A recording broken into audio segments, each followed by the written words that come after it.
Welcome to the show. This is Common Threads. We do this out of Brooklyn, New York every-ish Thursday night. Drop a comment, one and all, throughout the broadcast. Let us know what you think. We got some amazing guests coming up, a few familiar faces, and one newcomer we're going to talk with coming up in just a few minutes about what's going on over on Wall Street. But first, you may not know, well, you probably do if you do a lot of pub trivia, there's only one president in U.S. history who did not belong to any political party. And in his 1796 farewell address, that man, there he is, probably recognize him, George Washington, called political factions, quote, the worst enemy of popular government. He was the founding father of all founding fathers, and he understood the danger of being blindly loyal to one political party, the revenge, the deceit, the bad faith, all that stuff that comes with it.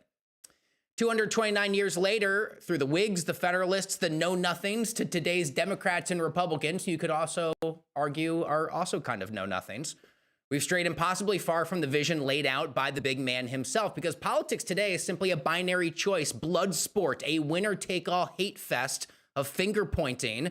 And of course, the 1860s, the era of the Civil War notwithstanding, pretty fair to say we are today as divided as we have ever been. Wait, do we do that on purpose or no? Yeah, we did, because it's time for a poll. This is a look at the sitting president's current approval rating. 49% of Americans are in favor of what the current big man is doing. 51%, not so much. Our current Congress is so split that Elise Stefanik of New York, one of the president's most loyal cable news defenders, has to now withdraw her nomination for UN ambassador because her one seat in the entire House of Representatives makes that much of a difference. And the harder that Donald Trump pushes, the more he digs in his heels, the more divisive things overall seem to get. Something that Democrats might find in poor taste is the very same stuff that Trump voters seem to love, the stuff that they find endlessly funny. Here's just one of many examples. This one comes from today. If you are chronically online like we are here at the show, you may have seen this. It's an anime depiction of an ICE official arresting someone who is in this country illegally. Now, to be fair, the woman who is depicted in this photo is not simply someone who is here illegally.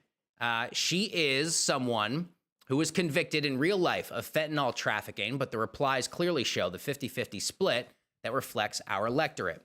To his credit, Donald Trump did go 7 for 7 in the swing states. He won the popular vote by more than 2 million overall votes. But candidate Trump and President Trump are kind of two different things, because Trump today is poking the bear on tariffs, on executive orders, on challenging the courts, on social norms, you name it. He's got no more races left to run. Those are the very things his supporters voted for, but they're the very things also at the same time fomenting an ongoing deepening divide, a deepening resentment from the other half of the United States. 2/3 of Democratic voters now say they do not want the Democratic Party to compromise. They want the Democratic Party to fight. We're a country of 340 million people. Half support the president. Half of this country can't stand him. It's hard to imagine how we ever heal a divided country or how we encourage trust in our financial markets when those early cautionary words of George Washington seem to be proven a bit more true every day.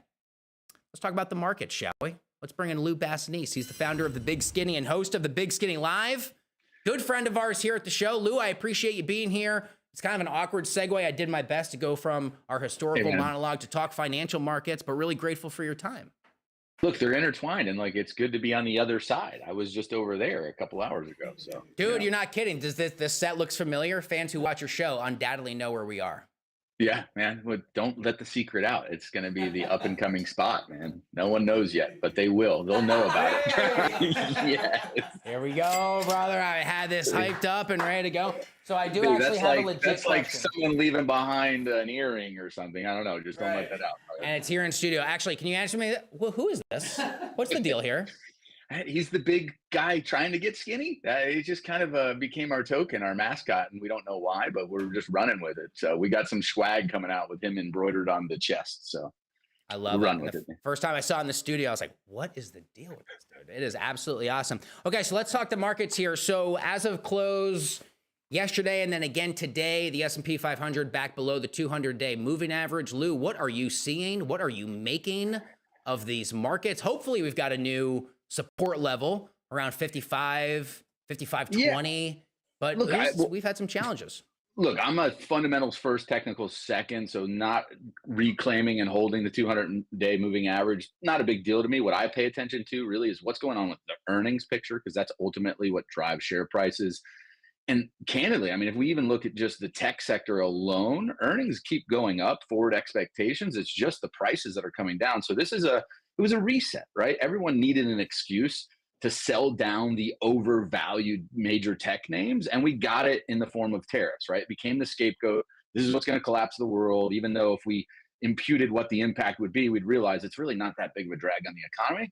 But we got that reset. It's really healthy. And then here's what's not healthy from all intents and purposes from the media side is like everyone's freaking out. They got super bearish. No matter what sentiment survey you look at, whether it's looking at the Conference Board or the AII or just people's expectations for jobs, like everyone's freaking out that we're a dead-on, head-on collision coming with a recession. Except the hard data, the objective data doesn't say any of that. Like the closest we got was layoffs spiking a little bit, but if you look at everything else, durable goods orders, earnings growth, housing sales. I mean, you just go down the line of like, hey, what people feel is not what people are experiencing. And that's the disconnect. And for me, that's a great time to be in the market because you start getting people overreacting on emotion, which we know you're not supposed to have in investing. And that creates opportunity to kind of buy the dip. And, I'm not saying buy anything and everything, but this is a time where if you got money to deploy, you're looking for opportunities to get them at better bargains than you did 2-3 weeks ago. Lou, are you surprised we have as many knee-jerk reactions to the market as we have, seeing as this is not the first time Donald Trump has been president, nor the first time we've had even the suggestion of tit-for-tat tariff disputes? Yeah, I'm not surprised because of what you mentioned in your monologue, right? We got a 50-50 split, right? People, and whatever your political bias is, that flows through into your investment bias. You can't separate the two. So you got half the country that thinks the tariffs is a great way to negotiate and bring everyone else to the table. And the other ones think it's terrible. It's going to cause an economic implosion. So yeah, every time you get some new tidbit about what is he going to do, what's he thinking, I'm like, let's be honest. I don't care what side of the aisle you're on. Like, you can't keep up with the president right now, right? He changes his mind. It's 10% tariffs today. It's 25% tomorrow, and then they're gone by the weekend. So I'm not surprised by the knee jerk. The volatility is actually, you got to use it to your advantage, right? Like, you should not be buying all in or all out of the market. I think you pay attention to the VIX, right? Like, we've seen the VIX settle down after this correction. So that's always a tell of, are people really scared about the market? If you see VIX spike above 30, that's when I start thinking about, do we get defensive, right? But everyone's gotten overly defensive. Defense contractors, have seen spikes. I mean, especially if you're Boeing because you won versus Lockheed. Consumer discretionary, that whole sector has gotten thrown out like baby with the bathwater, that the recession's already here, which it gets interesting, right? What if we're wrong? What if the tariffs don't have that big of an impact, or they're all gone by June? And now we start seeing the impact of lower regulation, lower taxes, maybe a lower corporate tax rate. That's going to be just kindling for the fire, for an inferno for consumer spending. So I think the second half of the year gets really interesting. Right now, it's okay. Where do we think where can you pick some bottoms and buy and make come out of the end of the year looking really good and smart, or really stupid? I mean, I've been on that side too. So I think any investor in the market has, especially over the that's last right. few years. You mentioned consumer discretionary. Are you surprised at all by the rotation out of cyclicals, out of tech, into some of these other sectors? I mean, I feel like cyclicals and tech have been the ones that have helped drive this market to new all-time high after all-time high after all-time high. Yet you look year to date, they're not just doing poorly. They are literally the two worst performing of the 11 sectors. I am surprised because if you look at expectations for earnings growth, right? They've been super high for tech for a while, but what we're seeing is, like, now you're seeing like the unmagnificent 493 grow their earnings, right? So you had, Yeah. 4 or 5% growth for them last year. Now they're projected to go 8, 9, 10%. So the fundamentals don't suggest you should move out of cyclicals. I mean, the irony is, right? Like, the worst performing sector last year, and the lowest weighting in the index is the best performer this year, and that's energy, right? Which is, it's a head scratcher to me, because the president can say drill baby drill as much as he wants, but the Chevrons and Exxons of the world are not in that mentality. Not with oil prices hovering around 70. That's just not compelling enough for them to go embark on a new expansion of production. So I got to be honest, like, in 25 plus years in the market, it's a bit of a head scratcher right now. I'm not an index guy. I'm more of an individual stock picker. So for me, that's where you see the most dislocations now in the market. That's where I'm looking for the opportunities in overreactions. Companies reporting really good earnings and it's selling off, getting good values. Europe looks cheap right now. I hate to say it, some Chinese stocks look cheap. I mean, that's, you're wading into murky waters there, but I'm looking for, biotech. There's 150 out of 500 companies trading below cash value. Dollar's worth a dollar in present terms. So yeah, there's a lot of opportunity out there. I think there's also a lot of uncertainty. So we're going to get volatility is the norm from here on out for the foreseeable future. So, Lou, especially because you tend to specialize more in individual names, I wonder how you do approach what we've historically called the Magnificent Seven stocks. And I ask because those are probably the household names that most of our viewers are familiar with. They understand that they are more weighted, more concentrated for the S&P and other major indexes. But to your point, I guess really with the exception of Meta, they've all been kind of unremarkable since the start of the year. Yeah, they have. So Tesla, I look at as like playing the bets on the middle of the craps table. You're crazy, right? There's terrible odds. You know, no idea what you're going to get with Elon Musk. It's just, he's a great salesman, visionary, but the fundamentals don't back up the valuation. I look at Apple and Amazon and Alphabet as really having core network effects that can work in their advantage. Apple's gotten a little bit expensive. I'm a diehard Apple fanboy. I've been a shareholder since 2014. Like it, but I'm not loving buying it at these levels. I think the most attractive is Alphabet. I mean, if you look at it on a forward valuation basis, it's the cheapest of the Mag 7. There's some regulatory overhang that they're going to get broken up. Not happening. There's absolutely no way. If we're not going to take TikTok away from China, we're not breaking up Google. It's just not going to happen. So from a valuation and growth standpoint, I think they're there in a good way. AI is really going to power them ahead because they have the user base and the install base. They'll figure it out. They'll catch up to the other AI players. Meta, I've never been one to jump into Meta. Like Mark Zuckerberg is, the protesters with Elon Musk right now. That's my version of Mark Zuckerberg. I just never wanted him dead or his company to fail. I just think he's violated everyone's privacy egregiously and also has just polluted a whole generation of youth, particularly. I mean, the data is like overwhelming how bad social media is for young girls. So I just don't invest there, but it's a cash cow of a business, right? It's a proxy for the economy. It's a 99% advertising generated business. If the economy is doing well, Meta's doing well. And the story, even if Zuckerberg decides to light another $40 billion on fire, going after the metaverse, right? Changed your name, lit up a bunch of capital and for nothing, but it's still a great business. Dude, it's so funny. We hear the name Meta all the time because it's what they changed their name to. I haven't heard of the metaverse in at least like 2 years. What happened to metaverse, dude? It was the thing, and it's like disappeared. $38 billion later, I think is the exact number. The only big screw up I had on live TV was when I just can't. It's Facebook. It's not Meta. And in my mind, one time I called it Feta, right? And I'm like, come on, Feta? Like, what the hell? Stop drinking on the job, Lou. It's not Feta. That's not what your stocks, but yeah. Love that. Lou, what is one big story in the world of the economy, the markets, or the world of business that you think we are not talking enough about? I think no one's talking enough about the fact that the Fed's probably not going to cut rates this year. I don't see it happening. I think the Fed is on pause indefinitely. You're going to get more economic growth than you anticipate in the back half of the year, and the Fed's just going to hold tight.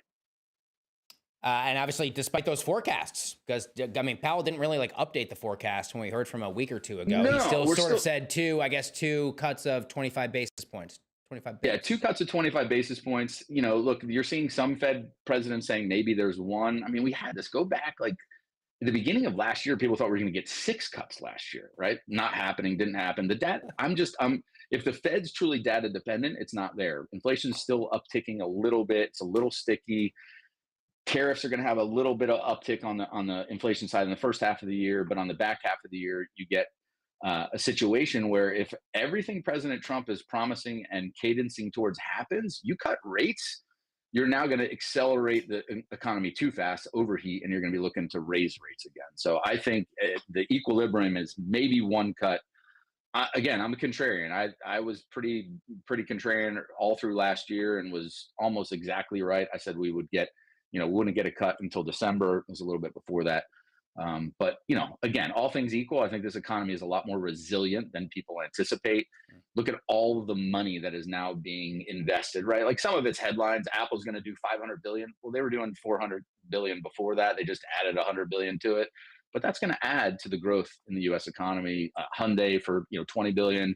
You're seeing, I think, collectively it's $3 trillion of committed investment in the U.S. That's going to show up in the economy and keep the Fed on its toes. Lou, you had Anthony Pompliano on your show today. What did you and Anthony get into, and what can viewers expect? Man, I had Pomp on to convince me why I'm an idiot on Bitcoin, and he did it. Look, I'm an early adopter for so many things. I just couldn't get my head around Bitcoin, and tune into the replay. He did wonders to convince me that, look, you're looking at it. Yes, there's a speculative, stupid side where you have companies like GameStop going to say, screw this, we don't want to operate a business, we'll just buy Bitcoin. Stay away from that. The long-term fundamental value play is pretty compelling, which, makes me pissed off that I didn't buy more Bitcoin back when it was at 3,000. But, hey, I don't want to do the same thing when it's at 300, 400,000 and say I should have bought at 87. So. Yeah, we're looking forward to all listening to that conversation, which you taped earlier today. And I encourage everyone to go check it out. That is Lou Basenese, friend of the show, founder of The Big Skinny. Go subscribe to that newsletter, host of The Big Skinny Live, where usually he is seated right here in this chair, keeping it warm for you, dude, for next week. Lou, very grateful for you popping on the show tonight. Thank you, dude. Great to have you. Shout out to Lou Basenese. Let's go. Anytime, man. Anytime. My man, folks, let's get after it with our guests tonight. You know them both because they've both been here, and for some reason, they insist on continuing to show up. Jim Iuorio from TJM Institutional Services here on the show, as well as Jeremiah Johnson, the founder of the Center of New Liberalism. I'm hearing feedback. I'm hearing myself when I talk. Jim, Jeremiah, can you guys hear me okay?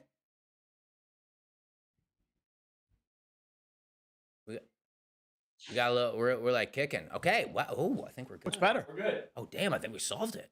Yeah. Whoa, we fixed it. That was crazy. We had like a problem. We fixed it. We solved it. Jim, what are you drinking? I'm drinking a Pinot Grigio, Italian. We just switched at the restaurant I own. You know, we switch the wines every couple months. And I usually don't like Pinot Grigio because it usually comes across a little sweet for me.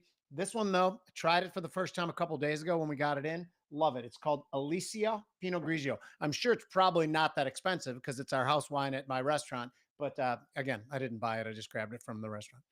It's got a fancy sounding name. Jeremiah, how and a cute bottle too.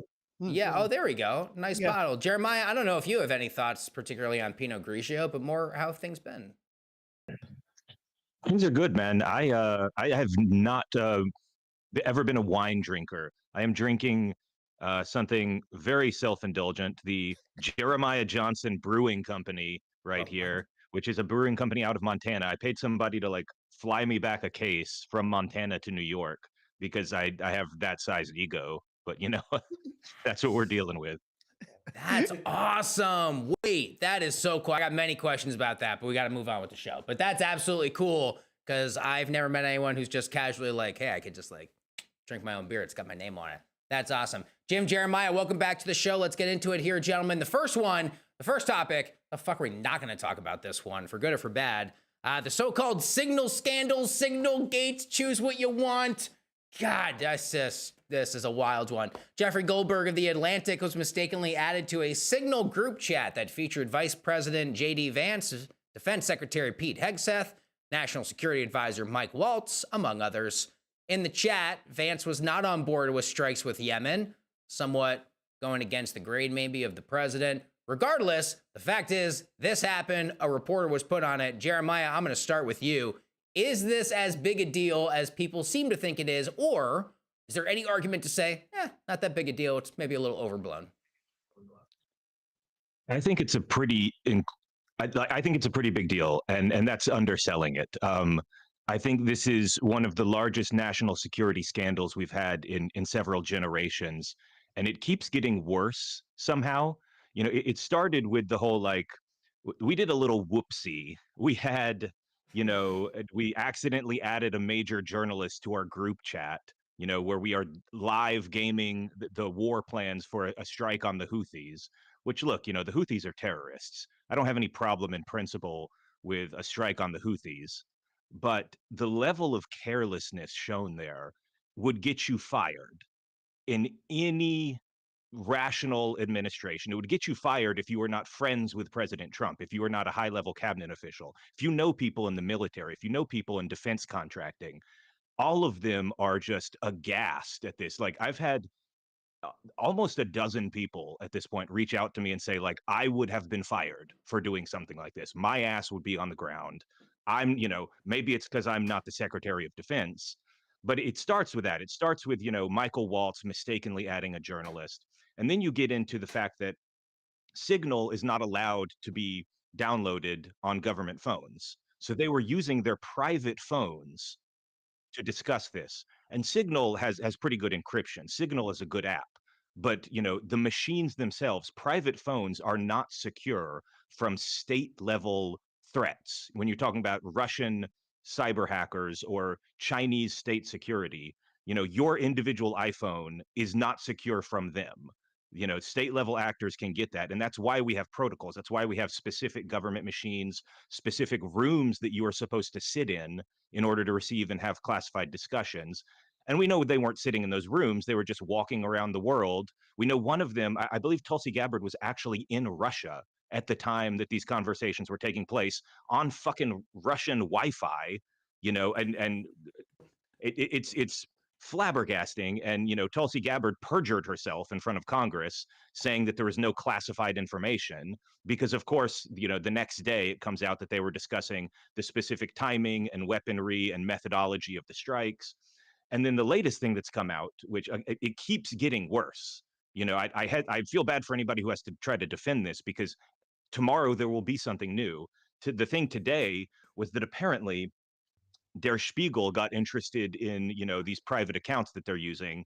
And Der Spiegel, a German newspaper, was able to find the account and password information for Pete Hegseth, Tulsi Gabbard, and Michael Waltz, freely available on the internet in one of those data dumps that like hackers sometimes put on the internet, where you hear, oh, somebody's released 50 million passwords, into kind of a hacker forum or whatever.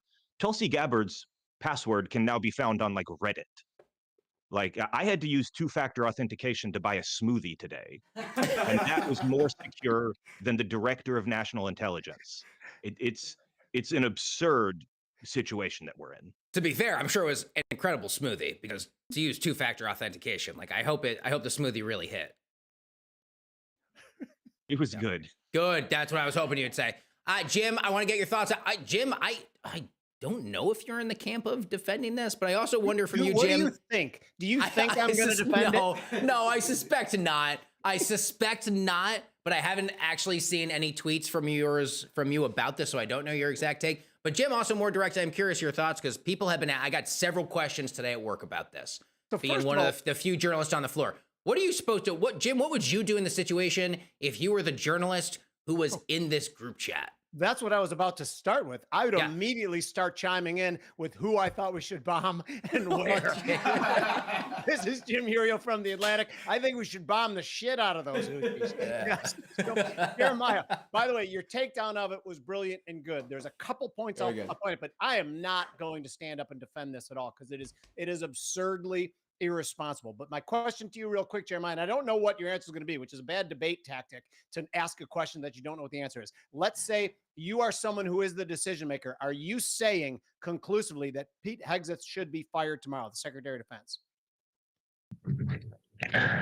Yes, I think this is a fireable offense. I think that if we were in normal times, whether you want to call this Joe Biden's administration or let's say Mitt Romney had won in 2012 and we're living inside the Romney administration, in normal times this would be a fireable offense because again, Pete Hegseth is discussing whether they want to call it war plans or not, whether they want to quibble over like Bill Clinton, what is the definition of kind of thing.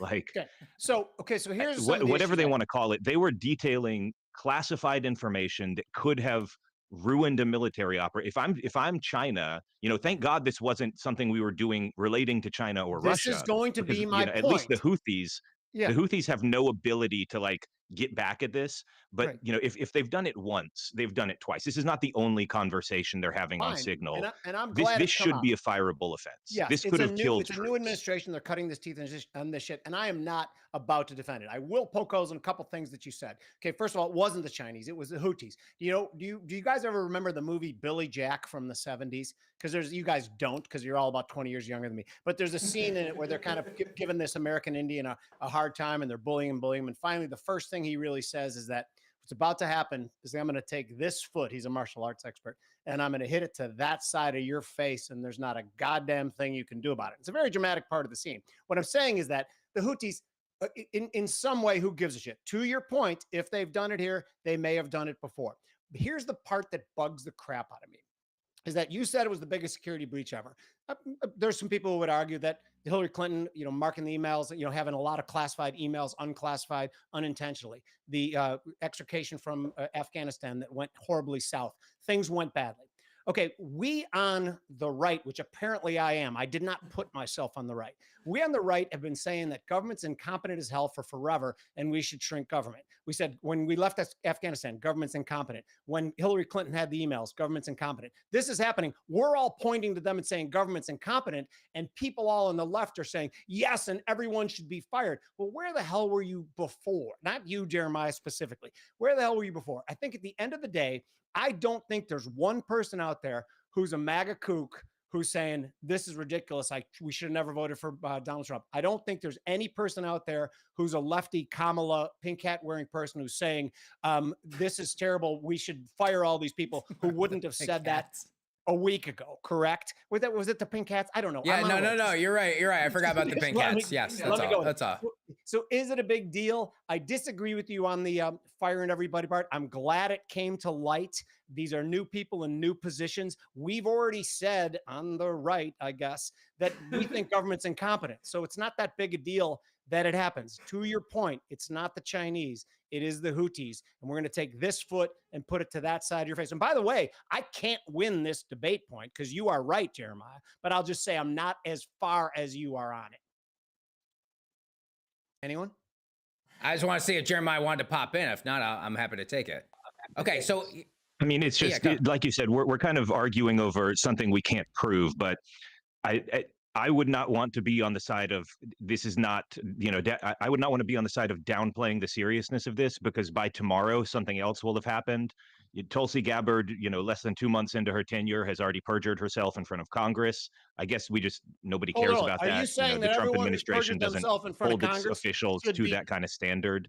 Yeah. But I think it speaks to the lack of seriousness of what we're going on here.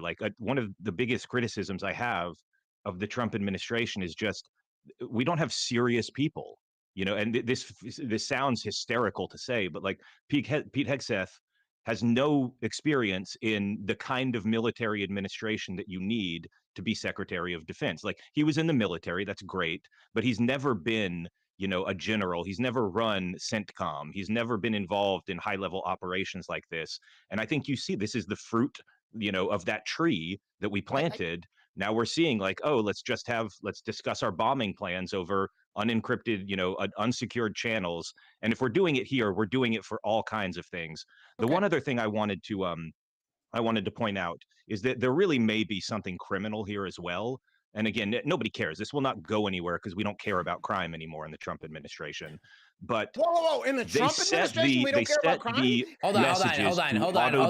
Everyone stop. Everyone settle 1 second. 1 second. We're gonna get back to Jim in a second. I agree with I don't want to do whataboutism and start pulling in fucking Nixon did this back in the. We're focused on Trump. I want to stay focused on Trump. Jeremiah, you go, and we'll go back to Jim. Go ahead, Jeremiah. The last point I'll make, just the last thing. They had set these messages to auto-delete after a week. That was how Signal was set up in this conversation. And that is a gross violation of all sorts of record-keeping laws. And again, if you tell me this is the first time they've done it, I have a bridge to sell you, it is very clear that they're violating the law. Should anybody go to jail for this? I don't know. What's your opinion on record-keeping laws? We've previously had some very strong opinions in this country on presidents and record-keeping laws, but I just, it baffles me that nothing will come of this. Basically, nobody's going to get fired. Nothing's going to happen because we just don't care anymore. So here's what I'm going to say before I kick it to Jim, if I may, for a second, and you can respond to everything Jeremiah just said. I'm going to open the floor to you. But number one, Jim said, and I understand. It's all right, it's a new White House, it's a new administration. These are new people. They're figuring out the jobs. I get it. They're all career professionals. Could you argue Pete Hegseth's role at Fox News doesn't exactly carry, respectfully, the same gravitas of being defense secretary? No, of course it doesn't. But he still was a high-ranking anchor at Fox News, and I'm sure privy to sensitive information. Everyone else has been a politician here involved. Tulsi Gabbard was a member of Congress. Mike Waltz was a member of Congress. J.D. Vance was a member of Congress. All these people have been subject to these same exact laws that you are as a sitting member of Congress, as basically you are at the executive branch. Maybe some of the rules slightly change, but for the most part, you know what you're supposed to do and not supposed to do. And number two, I cannot help but imagine how just forceful Jim Jordan as the attack dog would be if this were Biden and the Democrats who did this. Because Mr. Perkins Coie, who gets out there and loves every camera in Washington, respectfully to the congressman from Ohio, he gets out there, he never finds a camera he doesn't like, and he's got his talking points, and he starts and he does not stop talking for 14 and a half minutes, litigating the case day after day after day. He is the ultimate attack dog. And just imagine the home runs that Jim Jordan could score with a Republican base had this been a major fuck up by the Democratic Party. Jim Iuorio, over to you. Okay, so Jeremiah, another quick question to you. When Pete Buttigieg, the mayor of South Bend, which is a town about the size of Schaumburg, was appointed as Secretary of Transportation, did you say this is ridiculous, he's not qualified for it? And I know before you say it's transportation, it's not defense. Transportation can be a big ass deal too. So it is not the first time, and I'll let you answer it if you want. But do you want to answer that or no? I think it's a fair criticism of Buttigieg's appointment that he did not have enough experience. Yeah. Okay, so good. So precedent has been set that there are times when people who lack proper experience get appointed to jobs. We can point to Barack Obama as well, who was a state senator from my home state. Well, he was voted. He wasn't appointed, but yes, I understand. Go ahead. Whatever. Okay, he was got to his point. Okay, that's fine. And now what you said about perjuring himself in front of Congress or crimes in it, literally, it's the president of the United States. It is a position that has been surrounded by criminals. Like you can go back to the Kennedys. You can go back to FDR. These are people who had to scum their way to get to it. We want to talk about Kennedys and about whataboutism. I do want to do whataboutism because you cannot become the president unless you're a little bit shifty and you're a little bit willing to bend the rules. Does Trump do that? Of course he does. Did Biden do that? I mean, I don't even think there's a question about it. There's plenty of people who perjure themselves in front of Congress. Nobody goes to jail. That's the one thing we're going to agree on. But by the way, to this point, I'm not defending this point. I'm just saying to say this is an isolated instance that shows this chaotic administration. You know what would have been real chaotic? By the way, and I'm not even trying to switch this to a financial thing too. I wish Lou was back here to talk about what the financial world believed and how they voted.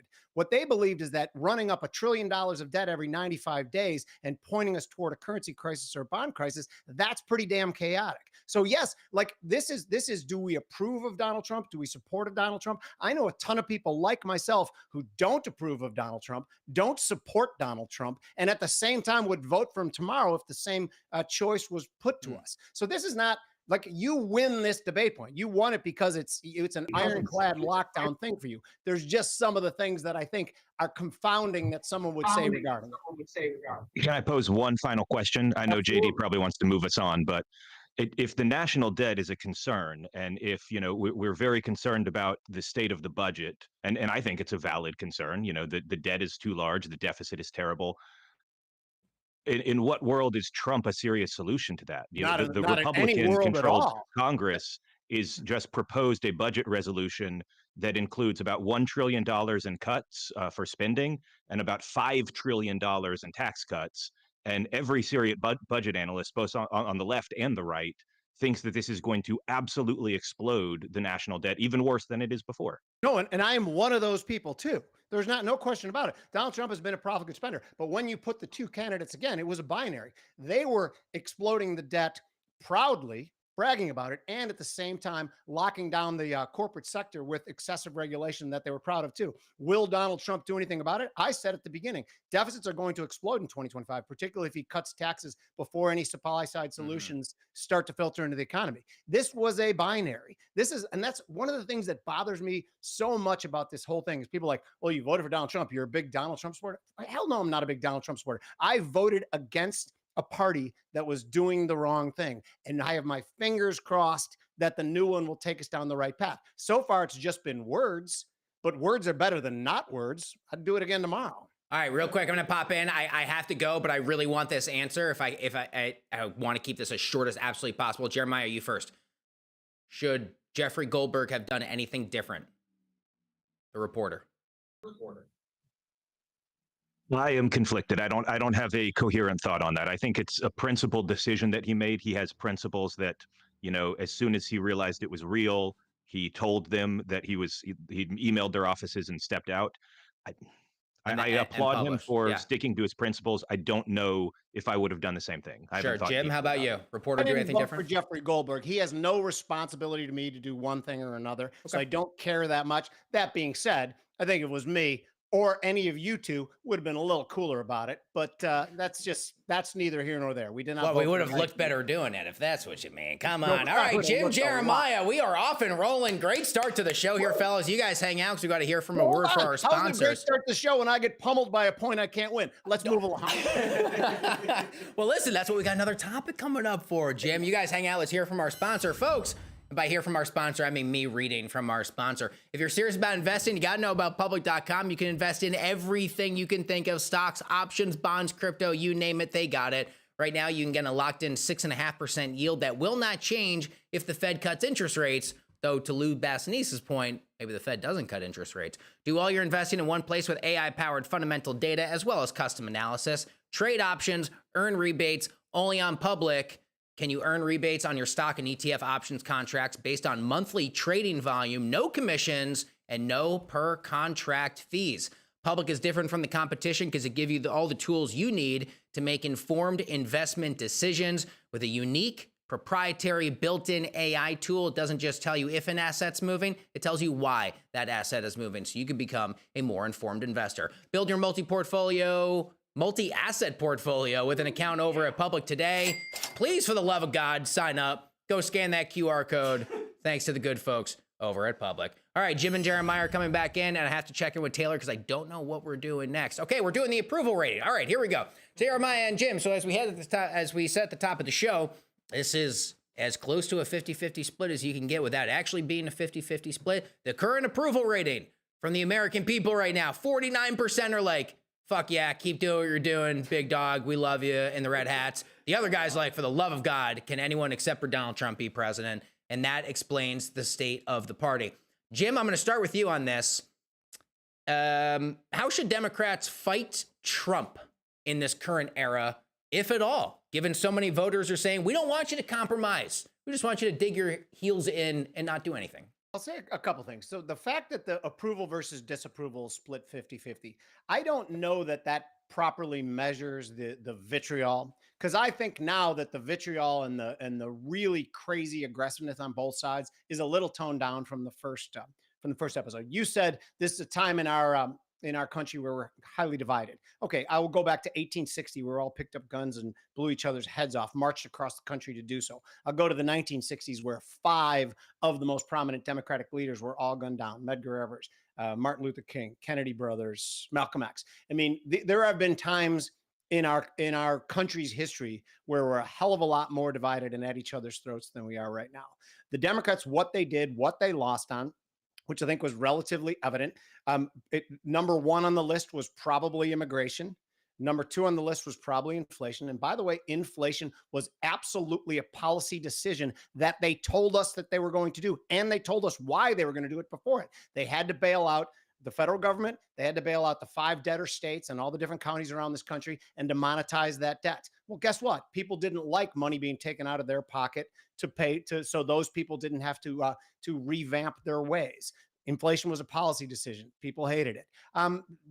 Those 2 things alone are why Donald Trump won. I mentioned why I thought the financial world voted for Donald Trump, and they thought that we were coming precariously close to some sort of currency or debt crisis, which, by the way, I will add that a currency crisis, when it happens, is the worst type of financial crisis, like any sort of hyperinflation. That's the time when in urban centers, the feral cat population, the rat population disappears because they become a food source. If you think I'm being hyperbolic, all you have to do is look at economic history. Caracas, Venezuela is the most recent example of that. So if you believed what I believe, that they were spending like drunken sailors, to your point, Jeremiah, Donald Trump does too, but at least he's talking a good game now. And this is a hard needle to thread. But I don't think the Democrats have even understood what they did wrong. I mean, remember that immigration, open southern borders for illegal immigration, was not what that was, an open and expressed policy decision by the left, by the Biden administration. He said, of course, I'm going to tell them to storm our borders because that's who we are. And that continued for 3.5 years. Yes, he did, Jeremiah. And that continued for 3.5 years until 6 months before the election. They were like, oh shit, illegal immigration is not that popular. Yeah, we're against illegal immigration too. No, it was far too late. I haven't seen anything from the Democratic Party that isn't going to completely sink them, except for one thing, is that Donald Trump is poking the bear, pissing people off. That might help the Democrats, but I think that they're far away from that. So when Donald Trump said they're eating the cats and dogs in Springfield, Ohio, that was not a reference to hyperinflation, I assume. It was not a reference to hyperinflation, but they don't eat the dogs in Caracas, Venezuela. I'm pretty sure it's just the cats and the rats, but it has happened before. And it, again, by the way, as far as a currency crisis goes, I've given like speeches on this like twice a year for the last 5 years. And 5 years ago, I thought that the odds of a currency crisis were about 0.5% in the next 15 years. I think those odds increased to 4 to 6%. Not high odds to be sure, but way higher than they should be if you are the arbiter of the world's trade and the steward of the world's reserve currency. What we did was highly irresponsible. And by the way, you want to say it started with Donald Trump? I'll certainly give you that. But it's one thing to be filling up the swimming pool too quickly with water than to keep filling up once it's overflowing and flooding all the neighbors' lawns. And that's what the Biden administration did. Jeremiah, your floor. Jeremiah, well, I'm going to kick a question, but you can feel free to, of course, to respond to what Jim said. Jeremiah, one Democratic pollster recently said, with these numbers, the Democratic Party is not just in need of a rebrand, it needs to be rebooted. Is this an issue of the Democratic Party, not just fighting against Trump, but fundamentally needing better ideas? And then, of course, communicating those ideas to the American people? Yeah, so I guess let me do two things here. I want to respond to a couple of things Jim said, and then I actually want to answer your question, which is what should the Democratic Party do, right? That was the opening prompt. How should they fight? In which manner? I think the idea that we were heading towards a currency crisis is a little far-fetched. You know, I look at, you know, the market indicators that would indicate panic. And I don't see, you know, treasury bonds aren't, you know, nobody's panicking. There's no bond vigilantes out there that are like, you know, running for the hills. So I guess I don't buy that thesis overall. I also think that the idea that Biden was running some sort of deliberate open borders policy, you know, on purpose, you know, as a matter of ideology is a little bit silly. I do think that there was a border crisis. I think that the reasons for that crisis are multiple and varied. You know, you can talk about how under Donald Trump during COVID, we literally just shut down the border. You know, it basically went to zero. And then by the time we were ready to say, okay, we should not have a border level of zero, there was kind of this tidal wave of demand from Mexico and Central America that, to be fair, the Biden administration was not prepared for at all. They were not prepared for the tidal wave they got. They were not prepared for what, frankly, was kind of the abuse of the refugee system, where we got so many refugee claims that we could no longer process them in any sort of quick timeline. So we did have a border crisis. I just don't think that, you know, to claim it was deliberate, I think is a little far-fetched as well. By the way, but let me I talk never about claimed what it was deliberate. Democrats should do, because I never claimed it was deliberate. I Joe think it's Biden an did. important question. And All I right, agree with we'll go back to Jim. Jeremiah, on, go to your main point. Jeremiah, go for it. Yeah. As far as Democrats, what they should do, there's really two axes here. You know, if you think about an XY graph or whatever, there's move to the center and there's move to the left. You know, there's two wings of the party with different ideologies. There are centrist Democrats and there are far left Democrats. But then completely separate from that, there is kind of a fight and cooperate, you know, axis here as well. And that's what you're showing on the screen here. And I think the correct play for Democrats, their base is demanding that they fight. The base is as furious as I've ever seen it. Just the core Democratic partisan voters want people who fight. But you can do that without going to, you know, the far left. This doesn't have to be the AOC, Bernie Sanders version of fighting. I do think that the Democratic Party needs to take a look at their actual policies, that this is not just a matter of we got to find a different message, we got to go on more podcasts, we got to find a Democratic Joe Rogan. You know, all of that is a little silly. You lost because of your policies. There was a genuine border crisis. Inflation was too high. People got tired of some of the wokeness, the excesses of woke culture. And you've got to actually change some of that stuff while still putting up a fight, while still resisting Donald Trump, because that's what your base demands. And that's what they have to figure out how to do, is reorient themselves while still not, you know, giving into the, oh, well, we just got to go along. We've got to be best friends with Donald Trump. May I? All right, so shout out to Widge here, and I'm going to kick Widge's comment because I think we probably all agree with this. Widge says the Biden administration absolutely invited this. It was an absolute policy decision, and they were very successful. All right, Jim, back over to you. Okay, so I'll let that go because I was just quoting Joe Biden, Jeremiah. I was not giving an opinion on the border crisis. The border, he literally said he wants the world to storm our borders because that's who we are. But let's put that aside for a second. You mentioned currencies and bonds. Okay, our currency lost 30% of its value in 3.5 years. And that's not against the euro or the yen, because they're doing the same nonsense as we are. That is against the normal groceries that people go to buy. That is a significant loss. And we bumped up our national debt to almost 37 trillion. Now the bond thing, and by the way, I had said 4 to 6% of a chance of a currency crisis in the next 15 years. It is a little bit disingenuous to say that I thought we were about to hit the rocks, because I don't think we were about to hit the rocks. Secondly, there have been 5 long end bond auctions since before Donald Trump took the office, in the 18 months prior to that, that went so poorly that 3 of them you could call failed auctions, meaning there wasn't enough to buy it nearly at the rates that they wanted to buy it at. There was definitely a changing appetite for long end bonds. That is why Janet Yellen then immediately switched to selling short end bonds, to zapping all the liquidity from reverse repo, to zapping some of the liquidity from the Treasury General account, only about half of it. So for me to say that we were pointed at a currency crisis and a debt crisis or a debt crisis, I think is extremely defensible. That's all I'm saying. Question over to you, Jeremiah. What strategy should the Democratic Party implement in order to rebuild trust and engagement among its base? And I wonder specifically with an eye of the work of Representative Ocasio-Cortez and Senator Bernie Sanders as of late. They've been stealing headlines. They've been making waves, making momentum, big crowds. But maybe that's a bit of a playbook to set the stage for next year's midterms. Well, look, Bernie Sanders has always been good at drawing crowds. Nobody would deny that. AOC has a lot of youthful energy. She's got a lot of supporters. She's got a lot of people who like her out there. But I'm interested in winning elections. I want the Democrats. I'm a partisan Democrat. I want Democrats to win control of the House in 26. I want them to fight for the Senate as well in 26 and 28. The maps in those years don't look great, but you should do what you can. I want Democrats to win. And so what does that look like? If you want to win the House, you've got to win purple districts. You've got to win swing districts. And there are 0 squad members in the DSA who win purple districts.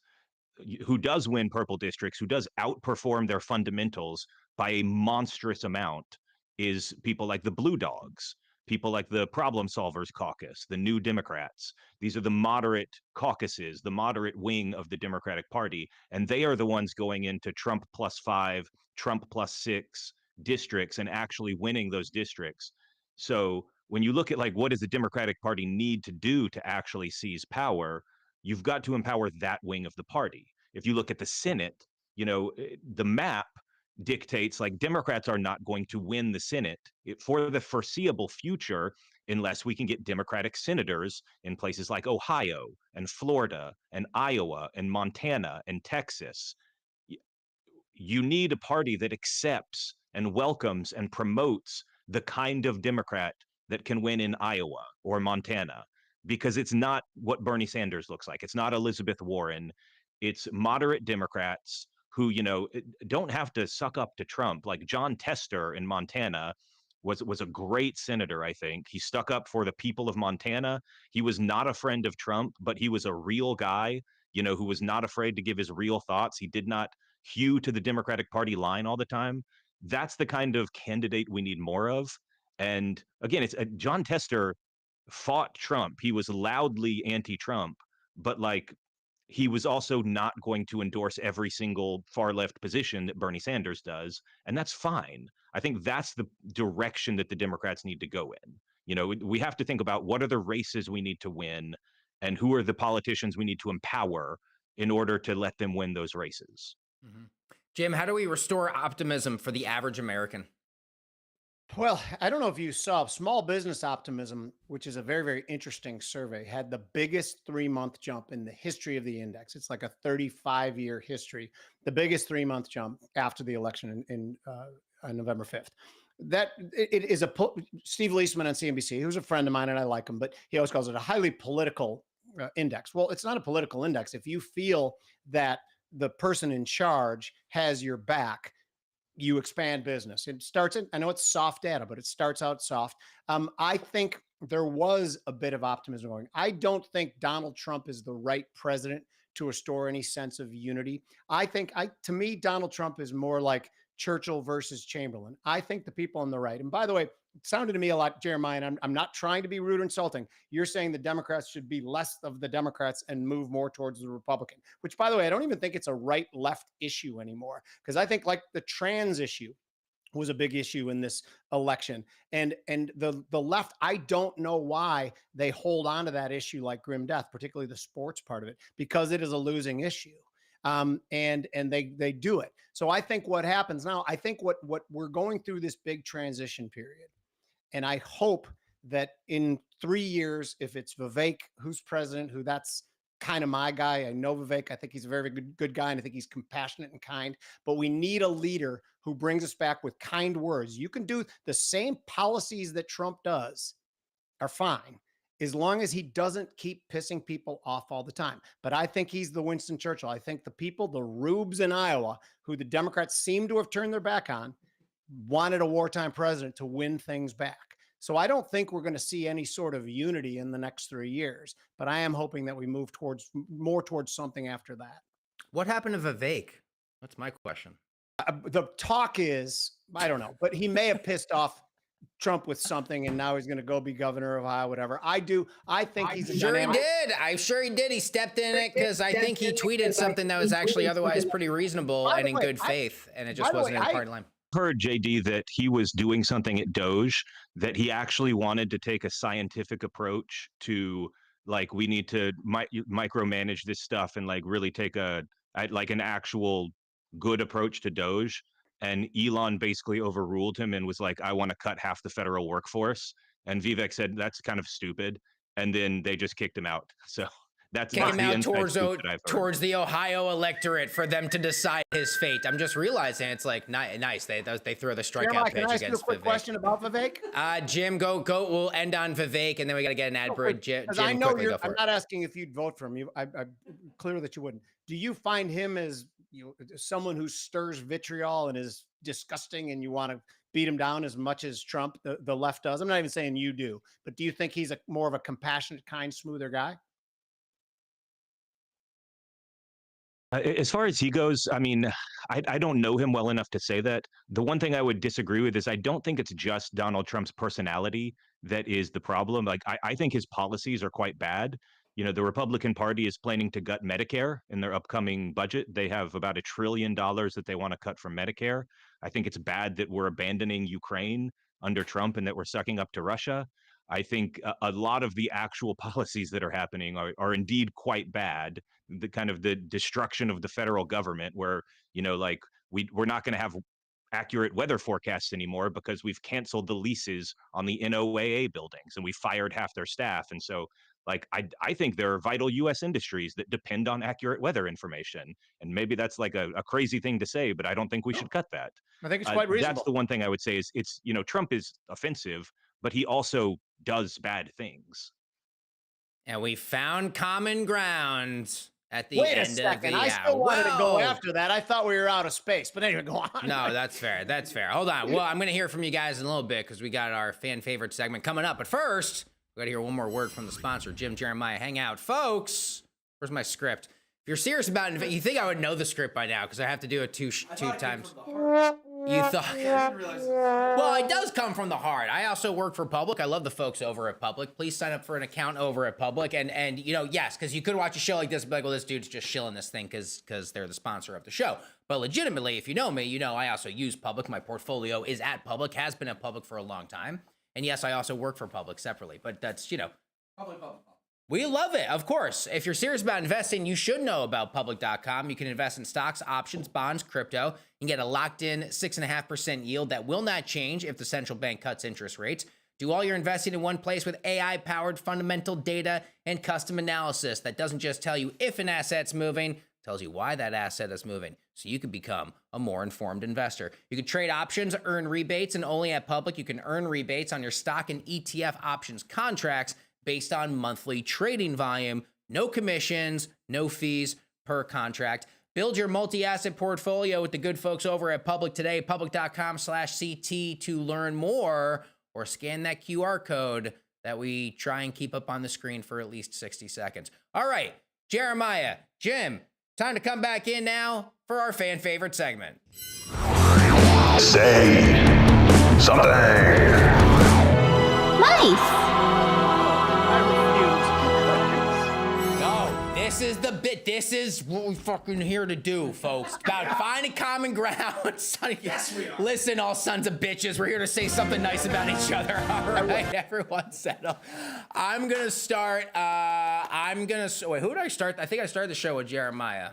Did I start the show with Jeremiah? All right, we're gonna start with Jeremiah. Jeremiah, give me something nice about the Trump administration, or maybe more specifically, any of the officials involved with Signalgate. You gotta mean it. And you gotta mean it, by the way, to both you guys, because we've loved our conversation. This shit's gotta be fucking sincere. Come on, give me something good. Okay, we're going to stretch the definition of good here, I guess. I'll take it. I'm a really thin slice in here, but I will try. I will try my best. Yeah, that's what we're here to Here's do. one thing I will say. I think we discovered that J.D. Vance, who in public speeches has expressed great animus towards Europe and towards our European allies, and basically has called them freeloading, nations who I don't care if they live or die, blah, blah, blah. I think we discovered that he was not just doing that for effect. I think we discovered he very sincerely believes that in these texts, that he really does think that Europe is a bunch of horrible places that would, all these countries, NATO allies, that we don't care about them. It was very funny listening to like his objections, because he did like object to the bombings to some extent, but his objections were not like, oh, this is the wrong way to use the military. Oh, what about the poor civilians? Like, he didn't care about that. His objection was Europe might benefit from this and they haven't paid us. And so I will say something nice is that at least he's being sincere in his public comments. He's in private the same horrible bullshit that he's doing in public. Jeremiah, that's a good answer, man. I gotta say, because I agree, right? And you look at the text with regards to the Houthis, and I wonder if there's gonna be some kind of bigger fallout of like, wait a minute, that's what the vice president actually says? That's not the line of the president. All right, Jim Iuorio, over to you. I know how you feel with regards to the impacts of the deficit and the big spending by Democrats. But Jim, give me something nice about Democrats and how they approach fiscal policy. No, but I will give something nice about Jeremiah first. I love, by the way, debating someone who is as intelligent and as eloquent as you is an absolute honor, and I appreciate that very much. I think you're wrong in a couple things. Keep going. Say more. No, I'm not. You think there's not coming a punch right now? God, silly you. Okay, but to say things like we should be supporting Ukraine, of course we should be theoretically supporting Ukraine. Now we're down to our last dollar. That really is the measure of where we all disagree on the financial level of this. What's good about the Democrats? Right. When Barack Obama was president, I was not a fan, but I loved the fact that he instituted gay marriage, made it legal. I love the fact that he reduced drilling on private lands and the oil companies, on public property and government lands, and they still ended up trying to figure out a way to innovate and keep fossil fuels going. I did not find anything that I really dug about the Biden administration or the impending Harris administration. So I can't say anything nice about that. But I will say that I love being on the show, and particularly when it's someone as smart as Jeremiah against me. Yeah, you two are. Can I say something nice about Democrats in the budget? Only if you're going to say something nice about me, too. Yes, correct. You know what? I'm hanging up. The one thing I will say, JD, that's fucking is fair. that And you the gotta last say person to something balance good the about budget, Jim too. Yeah.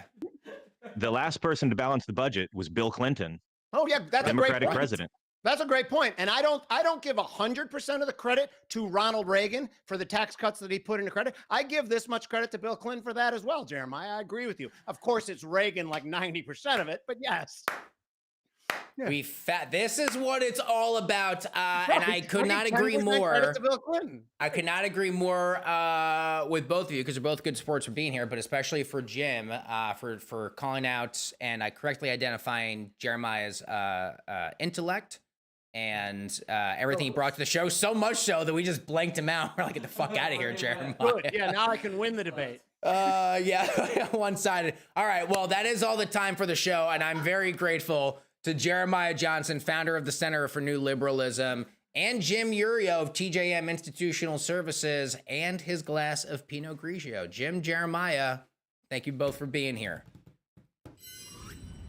We'll do it again soon. How about that for these two guests tonight? Holy cow. We were scorching. I loved it. Thank you. We had a great time. So nice to meet you, Jeremiah. Also, hundreds. I mean, I think millions, probably viewers across X. All of our platforms. Comments were pumping through. We had a great time. Those were two really great guests together. That's awesome. Because you never know, right? You bring it. Do we just watch you type that in real time on the screen? That was on purpose. Yeah, we just watched you type. Do you just want anything else? This is your shot. Like, is there anything else you want to throw in the lower before we end the show here, or do you just like? Remember, we're good. Children Well, I don't know about that.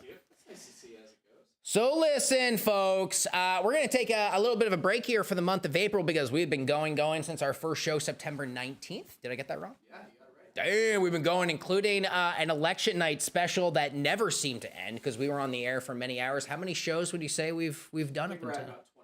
25 shows over the last 6 months. I could not be more grateful, and I say this all the time that I host a show.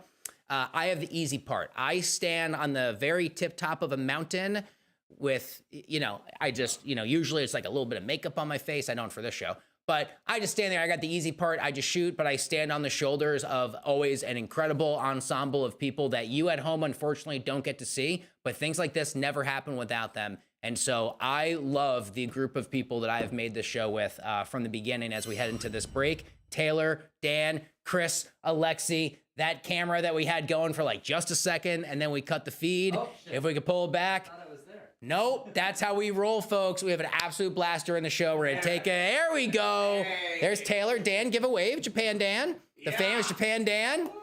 Here it is. So cheers to these dudes. Absolutely love them. Cheers to all of you watching. We'll take a break for a little bit here, but stay tuned and pay attention to all of our social channels. We'll be coming up with new announcements, new guests coming up around the corner. That's going to do it. Thanks for watching. Cheers, one and all. Good night.